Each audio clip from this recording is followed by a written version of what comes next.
Hello, എല്ലാവർക്കും നമ്മുടെ ചാനലിലേക്ക് വീണ്ടും സ്വാഗതം. എല്ലാവരും സുഖമായിട്ടിരിക്കുന്നു എന്ന് വിചാരിക്കുന്നു.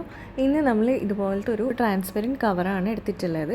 ഇത് നമ്മൾ ബെഡ്ഷീറ്റ് മേടിക്കുമ്പോൾ കിട്ടിയതാണ്. അപ്പോൾ ഇതിലൊരു പോക്കറ്റ് ഉണ്ട്. ബെഡ്ഷീറ്റിൻ്റെ ഫോട്ടോ ആ ഒരു പോക്കറ്റിലാണ് ഇട്ടിട്ടുണ്ടാവുക.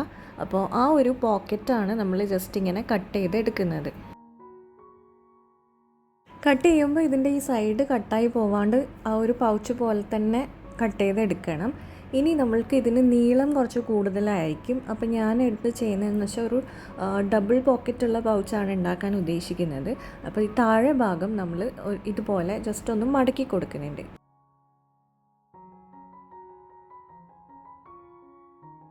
ഇനി നമ്മൾ ജസ്റ്റ് ഒരു പെൻസിലോ അല്ലെങ്കിൽ പെന്നോ എടുത്ത് ഇട്ട് നോക്കുക. നമ്മൾക്ക് എത്ര നീളം വേണോ അതിനനുസരിച്ചിട്ടാണ് നമ്മൾ താഴെ നിന്നൊന്ന് മടക്കി കൊടുക്കുന്നത്. ആവശ്യമുള്ള സൈസിൽ നമ്മളിത് മടക്കിയിട്ട് ഇതിൻ്റെ രണ്ട് സൈഡിലും സെല്ലോ ടേപ്പാണ് ഒട്ടിച്ചു കൊടുക്കുന്നത്.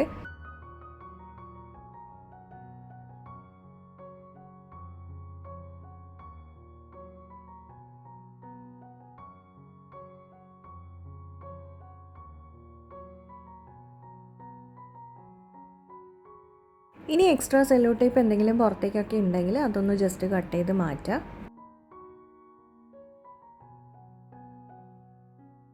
ഇനി നമുക്കിതിനെ ഒന്ന് ഡിസൈൻ ചെയ്ത് കൊടുക്കണം. അപ്പോൾ ഞാൻ ഹെലോ കിറ്റി തീമിലാണ് ഈ ഒരു പൗച്ച് ഉണ്ടാക്കുന്നത്. അപ്പോൾ അതുകൊണ്ട് ഹെലോ കിറ്റിയുടെ ഒരു പ്രിൻ്റ് എടുത്ത പിക്ചർ ഉണ്ടായിരുന്നു. അപ്പോൾ അത് വെച്ചിട്ട് ഫേസ് ട്രേസ് ചെയ്ത് എടുക്കുന്നുണ്ട്. അവിടെ എവിടെയായിട്ട് ട്രേസ് ചെയ്യുക. അപ്പോൾ ഇത് ചെയ്യാൻ വേണ്ടിയിട്ട് പെർമനൻറ്റ് മാർക്കർ എടുക്കുന്നതാണ് നല്ലത്. ഇല്ലെങ്കിൽ നമ്മൾ യൂസ് ചെയ്യുന്നതിനനുസരിച്ച് ഇതിൻ്റെ പ്രിൻ്റ് ഇളകി പോവും. പിന്നെ പെയിൻറ്റ് ചെയ്യാൻ വേണ്ടിയിട്ട് നമ്മൾ അക്രിലിക് പെയിൻറ്റ് വെച്ചിട്ടാണ് ചെയ്യുന്നത്. ഇതിപ്പോൾ അക്രിലിക് പെയിൻറ്റ് മാർക്കറാണ്.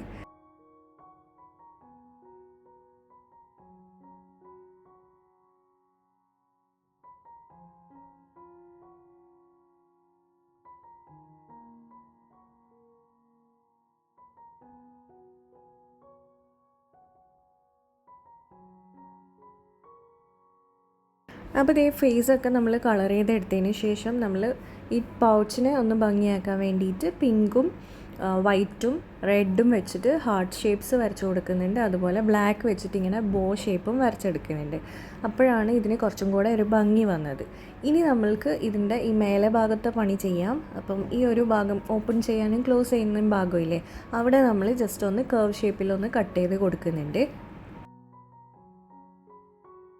അപ്പോൾ ആദ്യം ഒന്ന് ഈ ഭാഗം മടക്കിയെടുക്കുക. എന്നിട്ട് അതിൻ്റെ രണ്ട് കോർണർ ഒന്ന് കർവ് ഷേപ്പിൽ കട്ട് ചെയ്യുക.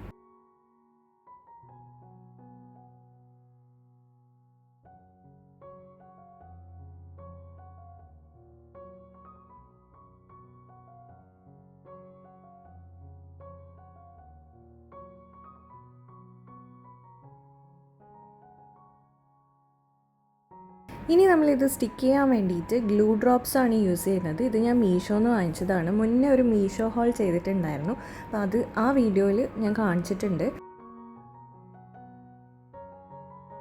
അപ്പോൾ ആ ഒരു ഗ്ലൂ ഡ്രോപ്സ് ആണ് ഞാനിവിടെ യൂസ് ചെയ്യുന്നത്. അതിൽ നിന്ന് ഒരു ഡ്രോപ്പ് എടുത്തിട്ട് ഇതുപോലെ ഇങ്ങനെ ഇവിടെ ഒട്ടിച്ചു കൊടുക്കുന്നുണ്ട്. എന്നിട്ട് ഇത് ഇപ്പുറത്തെ ഭാഗത്തേക്ക് വെച്ചിട്ട് ഒട്ടിക്കാം. ഇപ്പോൾ നമ്മളുടെ പെൻസിൽ പൗച്ച് ഇവിടെ റെഡി ആയിട്ടുണ്ട്. അപ്പം ഹെലോ കിറ്റി തീമിലാണ് ചെയ്തത്. നിങ്ങൾക്ക് ഇഷ്ടമുള്ള തീമിൽ ചെയ്തെടുക്കാം. ഇപ്പം ഞാൻ ജസ്റ്റ് പെൻസിലൊക്കെ ഇട്ടിട്ട് കാണിച്ചു തരാം. അപ്പോൾ ഈ ഒരു പോർഷനിൽ നമുക്ക് പെൻസിലും പെന്നും ഇറേസറും ഒക്കെ വയ്ക്കാം. ഫ്രണ്ടിൽ നമ്മൾ ചെറിയൊരു പോക്കറ്റ് പോലെ കൊടുത്തിട്ടുള്ള അവിടെ നമുക്ക് ടൈം ടേബിളോ അല്ലെങ്കിൽ പോലത്തെ കാലണ്ടറോ ഒക്കെ വയ്ക്കാം. അപ്പോൾ ഇത് ഞാൻ ഹെലോ കിറ്റി സ്റ്റേഷനറി സെറ്റ് ഉണ്ടാക്കിയപ്പോൾ ചെയ്തിട്ടുള്ള ഒരു കാലണ്ടറാണ്. അപ്പോൾ അതിൻ്റെ വീഡിയോ കണ്ടിട്ടില്ലെങ്കിൽ ഞാനിവിടെ ലിങ്ക് കൊടുക്കാം. താല്പര്യമുള്ളവർക്ക് കണ്ടു നോക്കാം. അപ്പോൾ ഡബിൾ പോക്കറ്റുള്ള ഒരു ട്രാൻസ്പെറൻറ്റ് പെൻസിൽ പൗച്ച് റെഡി ആയിട്ടുണ്ട്. വീഡിയോ ഇഷ്ടമായിട്ടുണ്ടെങ്കിൽ ലൈക്ക് ചെയ്യുക. സബ്സ്ക്രൈബ് ചെയ്യാതെ കാണുന്നവർ ആരെങ്കിലും ഉണ്ടെങ്കിൽ ഇതുപോലത്തെ വീഡിയോസ് കാണാൻ താല്പര്യം ഉണ്ടെങ്കിൽ ജസ്റ്റ് ഒന്ന് സബ്സ്ക്രൈബ് ചെയ്ത് സപ്പോർട്ട് ചെയ്യുക. പിന്നെ ഇത് നല്ല സെക്യൂർ തന്നെയാണ്. ഇതുപോലെ ഇങ്ങനെ ചെരിഞ്ഞു പോയാലൊന്നും താഴേക്ക് പെന്നൊന്നും പോകുമൊന്നുമില്ല. അപ്പോൾ അത്രയേ ഉള്ളൂ. നമുക്കിനി നെക്സ്റ്റ് വീഡിയോയിൽ കാണാം. അതുവരെ ബൈ.